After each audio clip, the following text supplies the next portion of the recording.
समझ नहीं आता, किसी को आराम से प्यार से निकालना चाहिए। ने बड़ा खुलासा किया है। जिस रात को उनके ऊपर हमला हुआ था उस दिन खेसारी लाल यादव बहुत मज़ा ले रहे थे, ये बात काजल अडवाणी ने कहा। जैसा कि आप लोग को पता ही होगा, इस समय भोजपुरी इंडस्ट्री में खेसारी लाल यादव और काजल अडवाणी में कितना बड़ा कंट्रोवर्सी हो रखा है। जहाँ देखो वहाँ खेसारी लाल यादव की ही बात चल रही है। चारों तरफ खेसारी लाल यादव और काजल अडवाणी, और काजल अडवाणी तो धीरे धीरे खेसारी लाल यादव की सारी पोल खोल रखी हैं। उनका कहना है वह दोनों लगभग 5 साल में रिलेशन में रह चुके हैं। लेकिन जब काजल अडवाणी को पता चला कि खेसारी लाल यादव उनको चीट कर रहे हैं तो उन्होंने खेसारी यादव को तुरंत छोड़ दिया। जी हाँ दोस्तों, ऐसी कई सारी बातें हैं जो काजल अडवाणी मीडिया में ला रही हैं। हालांकि खेसारी लाल यादव ने अभी तक, जी हाँ भाई लोग, अभी तक खेसारी लाल यादव ने एक शब्द में भी जवाब नहीं दिया है।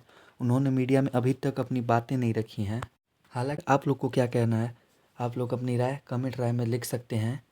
खैर, आप लोग को क्या लगता है गाइज़, क्या काजल अडवाणी के लगाए हुए आरोप सब सही हैं? कमेंट में अपनी राय ज़रूर लिखें। और हाँ, भोजपुरी इंडस्ट्री की लेटेस्ट न्यूज़ के लिए आप हमारे चैनल को सब्सक्राइब कर लें ताकि भोजपुरी इंडस्ट्री से रिलेटेड और सारी न्यूज़ आप तक पहुंच जाए।